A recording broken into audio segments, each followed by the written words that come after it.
information, we were able to uncover about this case. However, much of the material used in presenting those facts is fictional. Now, with that in mind, here are this afternoon's major players, and I'll ask them to stand as I introduce them. Justice. Justice of the Peace, Theophilus Kern. Theophilus was the justice of the town of Nelson and a full-time subsistence farmer as well. He did not have the criminal justice system totally mastered, but he had his share of smarts, and he insisted that a fair verdict be reached by juries. He was a friend of John Buck, the victim, a friend of the sheriffs, and a friend of just about anybody else in Nelson. They all went to the same church. Everybody in town called him Kearney. Thank you. Sheriff. Sheriff Elmer Bartlett. He's called Barney by everybody in town. He's been sheriff for 12 years now. Nobody's ever run against him. The sheriff has certain intellectual limitations, as we all do, but basically he's a good, solid individual. He does not especially like what he calls snooty lawyers, but neither does Justice Theophilus Kern. Thank you. Lawyer, Garrett Smith. Mr. Smith is the famous lawyer from Peterborough that has become well known as an advocate of anti-slavery. He also has organized an underground railroad through Peterborough. The slaves go north into Canada. He's from a wealthy family. Though he does good work, Mr. Smith has quite a few people locally that do not think highly of him. They think he's a show-off, smarty pants that tries to intimidate local people with his learned, polished ways. He accepts local defense counsel jobs without pay, only so he can get his name in the paper, or so it's believed. Thank you. Alvin Howard. Alvin Howard was John Buck's nearest neighbor. Alvin and his family are farmers, of course. Alvin and his wife have 11 children. The oldest of these plays a small part in the John Buck trial. Thank you, Alvin. Missy Thankful Lewis. Missy is one of the prettiest young women in the church choir. She's of Welsh origin. Young ladies of Welsh origin are considered the standard setters for female beauty. When Missy stands up there singing and a-smiling on a Sunday morning with the sunlight streaming in through the side windows of the church, well, Missy, she adds an entirely new dimension to religion as we know it. Thank you, Missy. I won't ask you all to stand, but you are the jury. The jury is composed of men only, of course, and includes from Casanova Village George Cook, Sidney Elmore, and Ledger Blinkman. And you in this room are that jury, but we're including women. Okay, so that sets the scene, and the John Buck murder trial begins with Justice Kern banging his gavel. All right, this here hearing is going to come to order right now. What we got here is old John Buck, God rest his soul, getting whacked upside the head with a log-splitting axe. He got killed from it. Now the sheriff tells us the fellow done the whacking is named William Sidler. Point of order. Your Honor, this is not a hearing, this is a trial. And Mr. Sidler does not exist, at least not in this courtroom. Now wait a minute here. Barney told me this fellow's name is William Sidler. Barney, come on up here and sit down. Point of order. May the record show His Honor is referring to Sheriff Elmer Barnett of the town of Nelson. Barney, you coming? I'm here, Kearney, I'm here. Point of order. May the record show the sheriff is referring to justice of the town of Nelson, Theophilus Kern. All right, okay. May the record show, Mr. Lawyer Garrett Smith here, you just sit down and stay sit down until we get this here thing straightened out. Now, Barney, you told me the fella, get up here, Barney, where I can hear you. Yes, yes. You told me the fella done the whacking of John Buck was the name of William Sidler. Ain't that right? Yeah, I did, Kearney, but Yeah. turns out that it ain't his real name, What do you mean? we think. Well, where'd you get the name of William Sidler then? Well, sir, first off, we couldn't get his name at all. He don't talk no English at all, you Yeah. see. And then, Go on, Barney, go on. well, we talked to a neighbor of John Buck's, and he said John Buck knows this fella's name before he got killed. And the neighbor, he think old John Buck told him one time this fella's name was William Sidler. You know, but nobody call him that. They call him the Dutchman. Anyhow, a couple days later, the newspaper Capital Republic in it run a front page story on John Buck getting killed, and they called the fella William Sidler. So that's what you call Yes, sir. Kearney, so that's what we call him. it. Well, I guess not the first time the Casanova Republican has been wrong, is it? All right, Barney, now, why don't you just ask the fella his name right at the beginning? Oh, I asked him, Kearney. I asked him, but he don't talk English, you know. He don't talk English. Well, what does he talk if he don't talk English? We're not sure, Kearney. We think it's German, but we ain't all that sure. Now, Barney, before I ask the lawyer where this fellow comes from and what he taught, did you try to find somebody who talks German or whatever it is? Yes, sir. We did that. Yes, sir. And, come on. Well, we found us a woman talks German, or whatever they talk. Yes, sir. Well, thank goodness for that. Okay, Barney, what we got here now, we got a man accused of killing John Buck upside the head with an axe. His name might be William Sidler, and this man can't talk English and might be German. And you finally found somebody in town that talks the same language. Am I right so far? Yes, sir, Kearney. That's right. We found this a woman who talks just like the Dutchman guy that whacked John Buck. Objection, Your Honor. Prejudicial. All right, okay. Barney, now what did this German talking woman find out for you? Nothing. What? She don't talk English. Barney, you're trying the patience of this here proceeding. Now, who's this woman we talking about here? She lived with Dutchman, murdering son of a bitch, right here. Point of order, Your Honor. Point of order.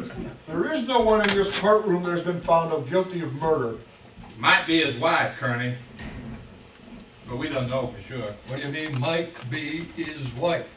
I mean, couldn't it be his sister? Couldn't it maybe his daughter? Or his mother? Well, Kearney, we sure hope 'tain't his sister, or his daughter, or his mother. Well, why is that? Only one bedroom in the house. And only one bed. Oh. And they got a little baby daughter. Well, I think we see what you mean there. Barney, it's best be his wife. Now, Mr. Lawyer Man here, if this here fellow's name ain't William Sidler, you know his real name? This man's name is George William Zecker, Your Honor. Mr. Zecker is a Dutchman from Holland. He emigrated here in the past year, and he's been working for John Buck as a hired hand to support his wife and baby. They live across the back field from Mr. John Buck's residence. Okay. Now, what's the name of the road this fellow here lives on? No road name, Your Honor. It's just a small shack house on one of the farm lanes on the John Buck farm. All right. So the fellow we got here that's accused of murdering John Buck is George William Zecker. Okay, now, let's start this here proceeding off at the beginning. Barney, I want you to tell us how you got wind of this here killing taking place. Objection, Your Honor. You used the word killing. You telling me there was no killing, Mr. Lawyer Man? That's a premature conclusion, Your Honor. And the use of the word killing in front of the jury. Now looky here. You telling me John Buck picked up that log splitting axe and hit himself upside the head, Mr. Lawyer Man? I mean, you just sit down there and we're gonna get on with this now. Barney, tell us how you went about finding John Buck. Well, what happened here? John Buck's nearest neighbor, Alvin Howard, he comes riding hell-bent into town about maybe 3 weeks ago, and he comes running to my place and he says, John Buck was killed dead on the doornail. Okay, Buck. Now I want you to hold it right there. Now Alvin, I want you to come up here and sit in this here witness chair, and Barney, you stay right close by you.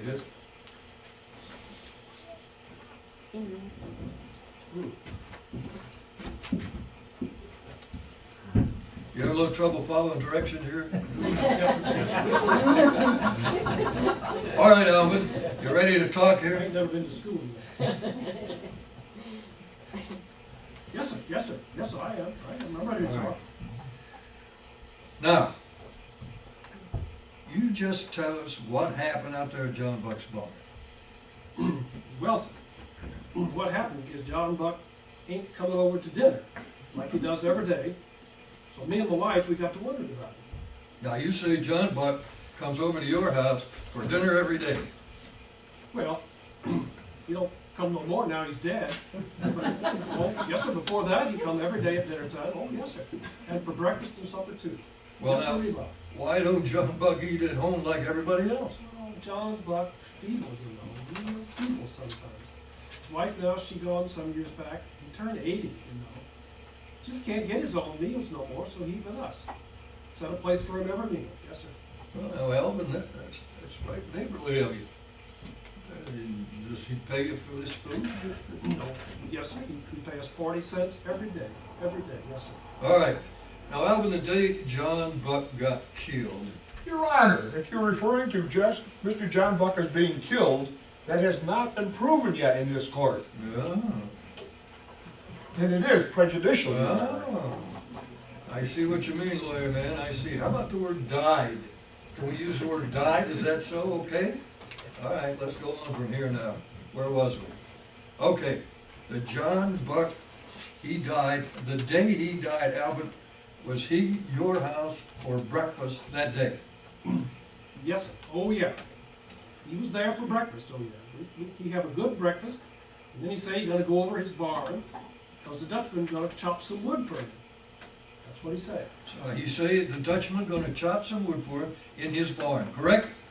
Yes, yes. All right, now, John Buck, he don't come over to your house for dinner? Now, what time we talking here? Well, sometime before noon, I'd say, about 11:30 maybe, yes, sir. All right, now, John Buck late for meals lots of times? John Buck never late for meals. No, sir. All right, what do you do about John Buck not showing up? I tell my boy Wetsy to go over to John Buck's house to see if he needs a hand or something. So, Oh, wait a minute, Alvin. Wait a minute. You tell your boy Wetsy to go over? yeah, I do. The boy's name is Wetsy? Yes, sir, that's what we call him. Yes, sir. It's Mama. She gave him that name. Well, how old is this boy you send over to John Buck's house? Maybe 12, 13 or so. And he's called Wetsy because he's still wet? Yeah, especially when he gets scared or excited. And he got scared when he sees John Buck laying there dead? He sure did, Kearney, he sure did. Your Honor, this has nothing to do with the case at hand. All right, okay, so the boy goes over to John Buck's barn. And what happens next, Alvin? He comes running home all excited and fussing. And he'd say, John Buck laying on the floor of his barn, all covered with blood. And what do? Well, sir, I got the horse already hitched to the buggy because we go into Nelson to get some chores done after dinner. So I jump in the wagon and beeline it for the sheriff. And I tell him what Wetsy find over at John Buck's barn. You don't go over to John Buck's barn and take a look yourself? No, sir, I do not. I hightail it over to get Barney onto this thing. All right, now that's a good job explaining all you done back then. Now You stay around here, cause Mr. Lawyer Man, he's gonna wanna talk to you later probably, you hear? Now, Barney, you come on back up here. Sit down. Now, what'd you do when Alvin comes rushing in to get you? Well, I get on old Herbert and Point of order, Your Honor. Who might Herbert be? Oh, you live around here, Mr. Lawyer Man, you know who Herbert is, he's Barney's horse. Go on, Barney. so I hurry out down to John Buck's place and I find him right there where Alvin's boys say he is. Lying right there on the barn floor. He got blood all over him and all over the barn floor. I never see so much blood coming out of one fella. And there he is, old John Buck, a friend I got. A friend for 40 years.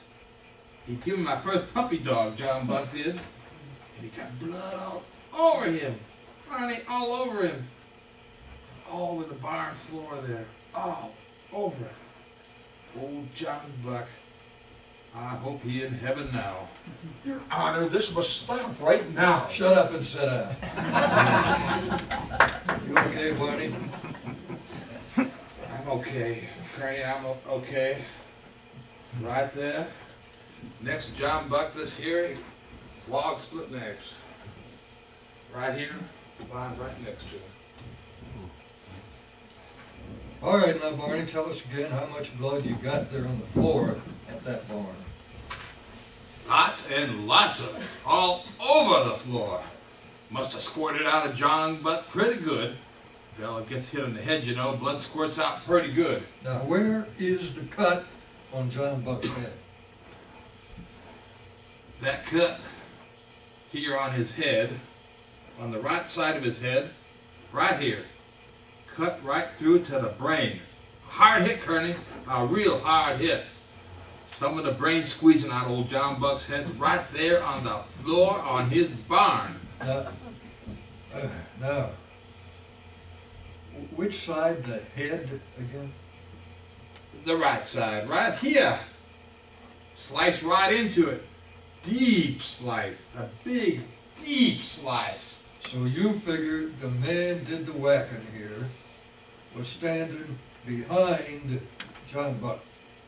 Yeah, I do, Kearney. Yeah, I do. I think he's right-handed, too. The way the axe come in here and to the right, you see, that Dutchman there, that Dutchman over there, that is, he's standing behind John Buck when he killed him. Your Honor, this cannot go on. Okay, now Barney, is this here Dutchman right or left-handed? The Dutchman, right-handed. There's no proof of that, Your Honor. It's totally supposition. I demand... Sit down, shut up, lawyer man. All right, Barney, how you know this Dutchman right-handed? Kearney, I see this man every day for 3 weeks. I got him in jail watching him. I watch him eat. I watch him button his shirt in the morning. I watch him wash his face every evening. Yes, sir, this fella right-handed. All right, now let's talk about that blood, Barney. If the body of John Buck laying there at the witness chair, how far away is blood splashed? If that chair's John Buck, that blood, about 10 feet from there, splashed all over about to here. Yes, sir, about to here. So you figure some of John Buck's blood may be splashed on the guy standing behind him. You mean the guy standing behind him, what, whacked him? Yeah. Oh yeah, that blood, it had a splash on the Dutchman. Your Honor, defendant Zechner has not been convicted of anything. Okay, now Barney, you figure a fella killed John Buck, gets some blood on himself when he done it. Is that right? That's right, Kearney. Whoever hit John Buck with that axe, he got blood on him. He got blood on him. And that son of a bitch sitting right here. Your Honor! All right. You be quiet. Be careful how you talk here, Barney. And you too, lawyer man. Now sit down and quiet down. All right, now Barney. Anybody see anybody coming out of John Buck's barn that morning? Yes, sir, they did. Miss Thankful Lewis seen him, and she's right here to tell you all about it. All right. Now, Missy, you come on up here.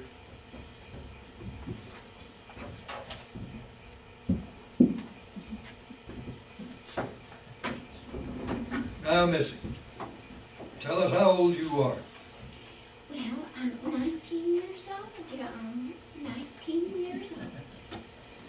All right, Missy. Now, where are you on the morning John Buck gets himself killed? Well, my brother and I were riding past the Buck farm in our buggy on the way to Nelson when we saw this man run out of the Buck barn and across the road into the fields. Now, was he carrying anything, Missy? No, Your Honor, nothing at all. Well, Missy, any marks or anything on his clothes that you could see? Well, he was wearing this long coat, and there seemed to be some big spots and splashes of some kind on it. Mostly on the bottom half of the coat, I'd say. Now, them spots, was they blood? We couldn't tell that, Your Honor. Missy, did he see your buggy going past that barn? Oh, I don't think so. He was running just as fast as he could. Now, this fella doing the running, you recognize him if you see him again? Oh, yes, I think so. All right, Dutchman back there, you stand up. Now, Missy, is that the man you saw running out of John Buck's barn? Oh, my goodness! Yes, Your Honor, that's the man! That's the man. All right, thank you, Missy, you've done a good job here. A real good job. And I might just like to stop past your place and see you some more, maybe talk to you a little more about this here case. Well, now, I truly enjoyed that, Your Honor. And you know, sure, he told me the same thing.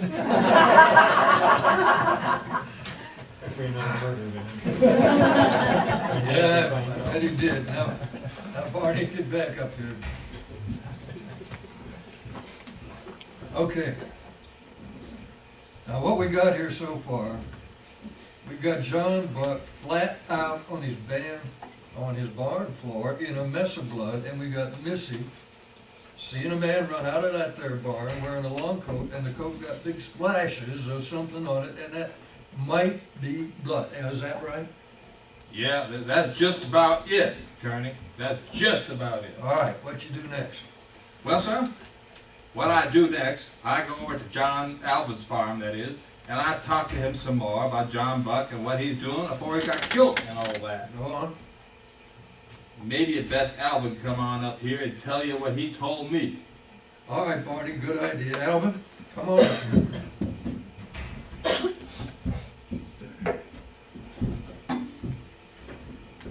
Now, Alvin, you've been a neighbor for a long time, and Barney comes to your house to talk to you some more about John Buck, and what do you tell him? Well, sir, I tell him John Buck eats to our house like I told him before. I tell him John Buck sell his farm about a month or so ago, and he'd got to be out there for too long. Got to be out of there, out of the farm for too long.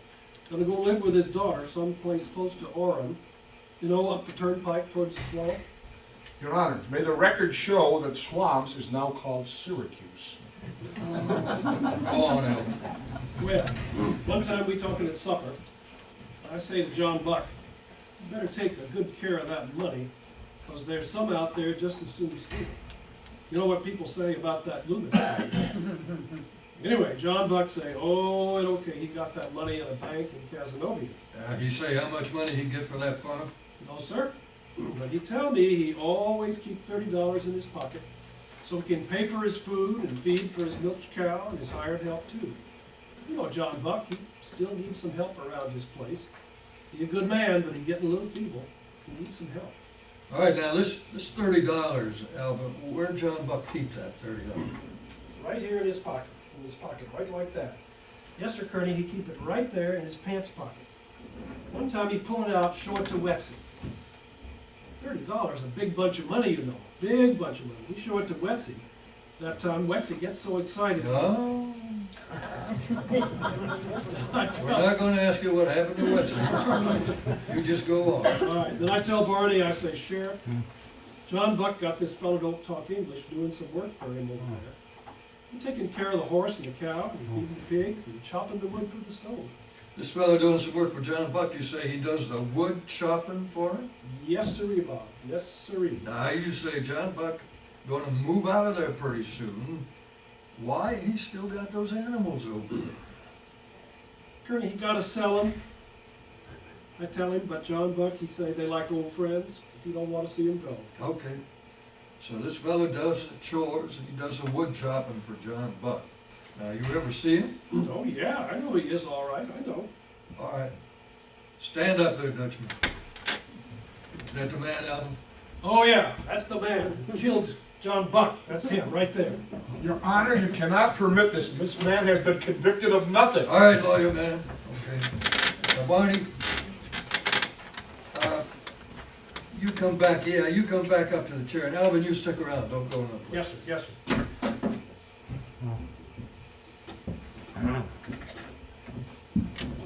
All right, Barney, after you talk to Missy, and after you talk to Alvin, and he tells you about this money of John Buck's and all that, now what do you do next? Then I go over to the Dutchman's house. I go on over there and I knock on the door and I wait. And I knock again and I wait. And then I knock again. Nobody comes to the door. So then I go round to the back of the house. All right, Barney, you see anything that looks funny back there? Not yet, I don't. But then I walk round to the back of the house, real careful like, and I walk up to the back door. All right. And then I stop real quick like, because I hear a baby crying. I hear a real live baby a-crying coming from the chicken coop. Now, where at is this chicken coop? Out back of the crapper there. Your Honor, the word crapper has no place in this courtroom. The word is outhouse. All right, Mr. Lawyer Man. Barney, don't say crapper no more. Oh, okay, I won't say crapper no more. Now where was I? You hear a baby crying. Oh yeah. I hear the baby crying, so I go over to the chicken coop, real careful like, and I look up, open the door, and I look in there, and in there, sitting on the floor in the corner, was the Dutchman and a woman and this here baby. The woman is holding the baby on her lap and trying to stop the crying. Now, these people again, these people sitting in there on the floor, this is a chicken coop, right? That's right, yes sir. They sitting over there shaking real bad, like they was scared. Now, this Dutchman, he got a gun or a stick or an axe or anything. Your Honor, highly prejudicial. Highly prejudicial. No sir, he just sitting there shaking like a leaf on a birch tree. Okay, now, anything else there we ought to know about? Well sir, I looks around a little bit, and the only thing I see is a bunch of hen chickens and one big rooster. Now I gotta tell you, Kern, it was the biggest, finest rooster I ever did see. The rooster is, Marty, get back to it here. Forget the rooster for the moment, would you please? oh yeah. Well, I see this here long-handled shovel up against the chicken coop, and it got some fresh dirt on it. So I get to thinking about that shovel and think, okay, I'm gonna look around here a little bit. Now, what you do with the Dutchman and this woman while you're looking around? I don't do nothing with them. I leave them there in the chicken coop. You leave them alone in the chicken coop so they can run away if they want to? No, sir. I prop a board up to get the door so it won't open. They can't get out of there. All right, then what you do? I take that shovel and I look around on the ground real close. And what I'm looking for is fresh dug looking dirt. And then I spot a place, looks fresh dug out there to the other side of the crab, Barney. the other side of the outhouse, and I dig it up. Now, how big this hole you digging? A little hole, Kearney. Maybe this big. All right, what's next? Well, sir, I dig this here. What is that? What is it? Okay, I'm saying to myself, what I got here. Then I look at it real close and I see two things, Kearney. I see blood stains. Pure speculation, Your Honor. Pure speculation. Not admissible. Okay, Barney, how you know you got a blood stain there? Smell, Kearney. smell. I can smell blood a mile away. Yes, sir. All right, Barney, go on. Okay. First I see the blood stain, and then I see this edge. It's a real fresh cut and a real sharp cut. It looked like a cut just been done to it. It looked like you took a knife and it cut off something. Okay, okay, good work so far, Barney, good work so far. Now, what do you do next? Well, I figure I want out of this here piece cut off, so I go to the Dutchman's house. Objection, a search warrant, Your Honor, a search warrant. The sheriff admits to entering the house without a search warrant. Without a what? A search warrant, Your Honor, it's a new requirement.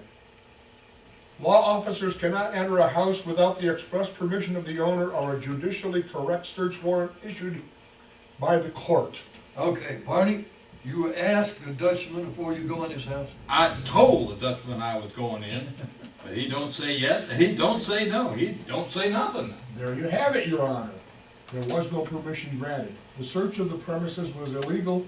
The sheriff had no search warrant. All right, now, Bart, what you call that thing again? Search warrant And where do you get this thing? from a properly elected official of the court, Your Honor. Like me?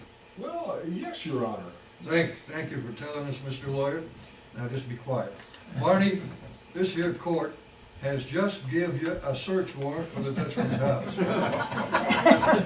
And his starting date is 3 weeks ago. Now to go on with what you're talking about here.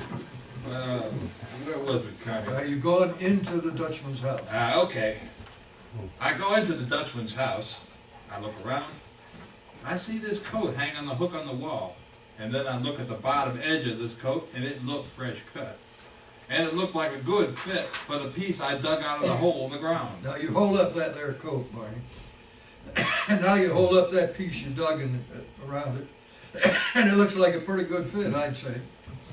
Your Honor, we can't accept that without a proper examination by an expert. The sheriff is not an expert on textiles or sewing. All right, anybody out here an expert on sewing, done it? I've done a lot of sewing, Your Honor. I even have a sewing room in our family house. Well, now, okay, Missy, you just come right up here and sit down. You take a look at this here coat stuff. All right.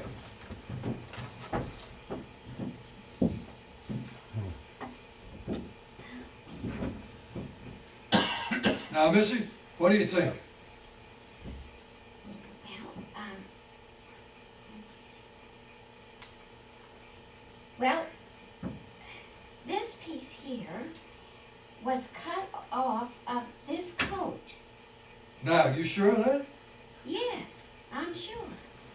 Ah, now how you gonna cut this stuff to get that sharp edge, Missy? Well, lots of times you can start with small scissors and cut, and then just rip a piece off with your hands. But that leaves a rough edge. This piece had to be cut off either with very sharp scissors. Now, hold it right there, Missy. Barney, you find a pair of scissors in the Dutchman's house? No, Curdy, no scissors. Or it could be cut off with a very sharp razor to get this sharp edge. All right, hold it. Now, Barney, you find a razor in the Dutchman house? Oh yeah, I found a real sharp razor, and this here is it. Now, how come you know things like this, Missy? Oh, like I said, I have a sewing room at home, and I do a lot of sewing work. I cut cloth like this all the time. Maybe you could stop past and see my sewing room sometime. Well, in the interest of justice, I just might. Your Honor, that would be very nice. Okay. Anything else, Barney? Well, Curdy, I got one more thing here. I look at John Buck's pocket, and I can't find that $30 Alvin told us about. I look all of John Buck's pockets, no $30. Well, now, according to Alvin, John Buck always got that money in his pocket. You got any ideas about that $30? Yeah, I got an idea. I think that there Dutchman killed John Buck to steal the $30. Your Honor, there is no proof of this at all. Then why this Dutchman kill John Buck upside the head with an axe if you don't want to steal that there $30? All right, sit down. Well, it's your turn now, Mr. Lawyer. You want to talk to anybody? Yes, Your Honor, thank you. First, we wish to talk with Alvin Howard, the deceased person's nearest neighbor. All right, Alvin, come on up then.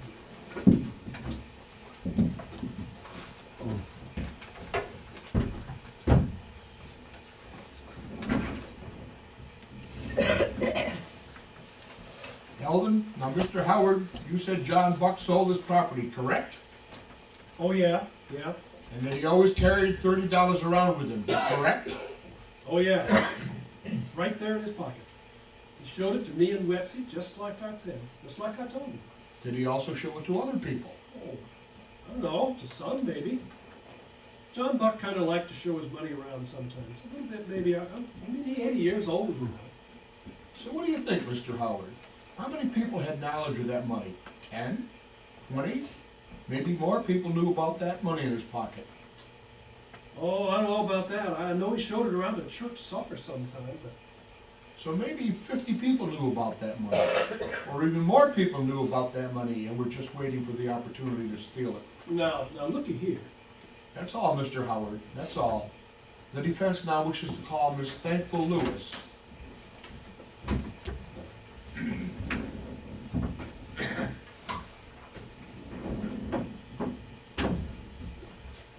Now, Miss Lewis, you said you saw someone running from John Buck's barn on the morning of the crime.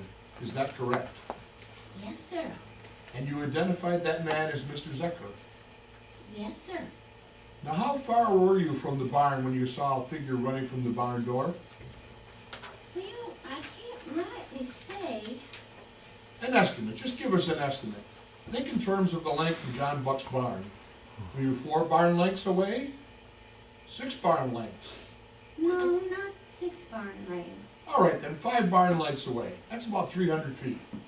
Now, was it raining that morning? Oh, no. The sun was shining. It was a wonderful morning. And the birds were singing. Oh, yes. Did you say sunny, Miss Lewis? Oh, yes. Now, as I understand it, you were in the family buggy bouncing along the road there. With my brother. On your way to Nelson Village, Yes, sir. which is due west of John Buck's farm, I guess so. which meant you were driving directly east, directly into the rising sun, correct? Yes, but... And you were 300 feet away, Yes, but... with the sun in your eyes. But... And you claim to have identified somebody. Impossible, ma'am. Totally impossible. But I... That's all, ma'am. That's all. Now, Your Honor, I call Sheriff Elmer Barnett to the stand.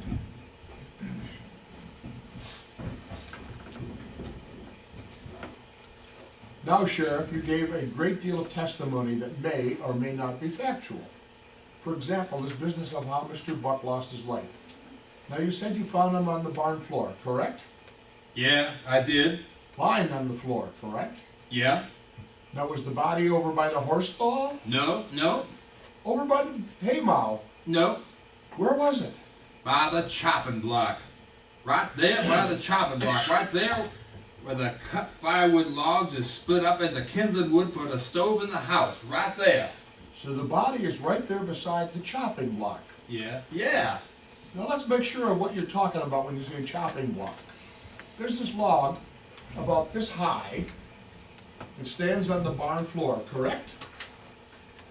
And the short pieces of firewood are put on top of that and split down with an axe, correct? Now this axe is a double-edged axe, correct? And it's sharp on both edges, correct? Am I correct, Sheriff? Yeah. Yeah. And this double-edged axe is often driven into the top of the chopping block but not in use, correct? Just to keep it up off the floor and out of the way? Is that correct, Sheriff? So this sharp edge is sticking straight up in the air at this level. Correct? Correct, Sheriff? That's all, Sheriff. Your Honor, I call Alvin Howard back to the stand.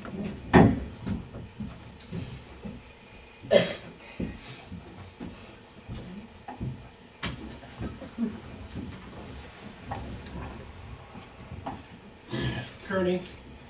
I done told you everything I know. I don't want to sit up here no more. It's okay, Alvin, it's almost over here. Now, Mr. Howard, how old did you tell us John Buck was? John Buck, 80 when he killed.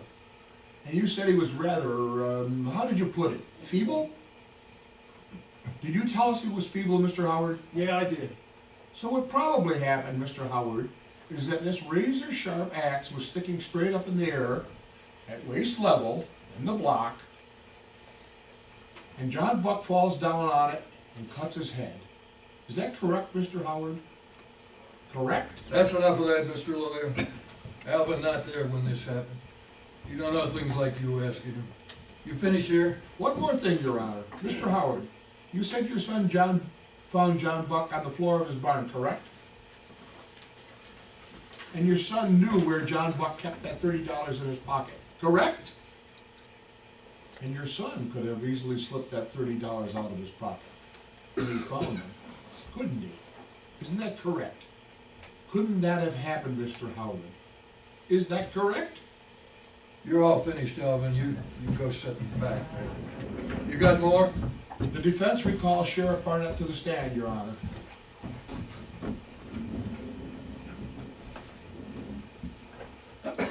Now, Sheriff, let's talk about that piece of coat you claim you dug up behind Mr. Zerker's house. No, I don't claim I dug it up. I dug it up.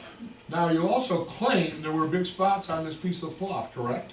No, it ain't right, lawyer man. I don't claim there was spots on it. There was spots on it. Now, Sheriff, tell us again, how did you know those spots were blood? I smelled them. Sheriff, did you smell human blood, or was that blood from the calf Mr. Zecker slaughtered for John Bucks 2 weeks ago? There was blood. There was fresh blood. I smelled them. Oh, so you don't know whether it was human blood or blood from a calf, do you, Sheriff? There's no way you could tell, is there? Tell us the truth. No way you could tell. I smelled him. How many times I gotta tell you, you son of a bitch? I smelled John Buck's blood on that Dutchman's coat. You call me a liar? Sheriff, we don't know if you smelled anything on that piece of coat material you claim you dug up. But let's go on to the next point. Now, this blood you claim you smelled, did it smell good or bad? It smelled bad. That's what it smelled. It smelled bad. So these spots you claim are blood, they smell badly, correct? Yeah. Now, if you had a piece of cloth in your house that smelled badly, what would you do with it, Sheriff? Never mind, I'll answer that. You would get rid of it. You'd get rid of that smell. That's what you would do, and that's what William Zecker did. He simply got rid of the smell, not the evidence, just the smell. The sheriff would have us believe Mr. Zecker did an evil thing by getting rid of a bad smell. Well, if that was right, we would all be in jail, wouldn't we? Kearney, this ain't right. This ain't right. He twisted stuff all around. He twisting words around here. We can't let it. That's all, Sheriff. That's all, Your Honor. I now request permission to call Alvin Howard's son to the witness chair. Who you want to call, lawyer man? Alvin Howard's son, the boy that says he discovered the body of John Buck. No. No, Mr. Lawyer Man, not in this here place, not while I'm here. Ain't gonna be no 12-year-old boy come in here and sit in that witness chair. Your Honor, then I wish to state for the record that you have denied defense access to the individual that may very well be the perpetrator of this crime. You have refused access to the only person to see Mr. Buck's body before the entrance of local law enforcement. This boy, Wetsy, is obviously deranged. He obviously does not have control of his physical functions. And it's very possible that he killed John Buck and took his $30 because he knew about the money and where it was kept. I rest my case, Your Honor. I rest my case. That Dutchman, he killed John Buck by hitting him on the head with this slick-talking son of a bitch here. He know it too.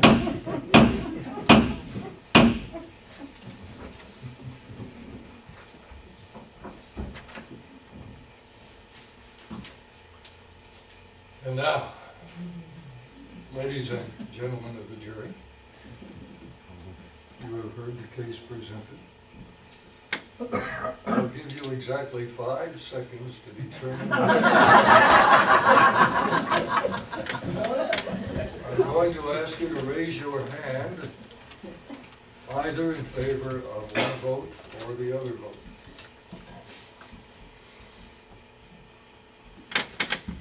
All those that think the Dutchman is guilty of the crime, raise your hand.